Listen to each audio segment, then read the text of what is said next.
सारी कला वही है। ऐसे गीत के हम गावत हैं।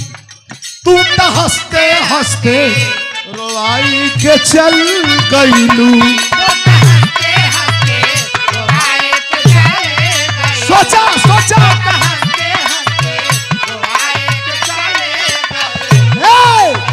हमारी है क्वालिटी है। जब सब गावला तब हम ना गाइला, जो हम गाइला ओके सब गावला। अरे तू तो हंसते हंसते रोआई के चल गईलू।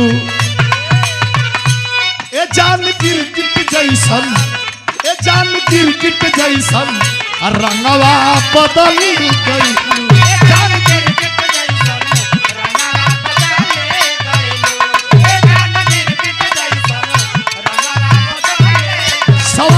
सवाल है अरे तू तो हंसते हंसते रोआई के चल गईलू। ए जान गिरगिट जैसन रंगवा बदल गईलू। ना जाने कौन गलती ये जनता से बतावे के पड़ी।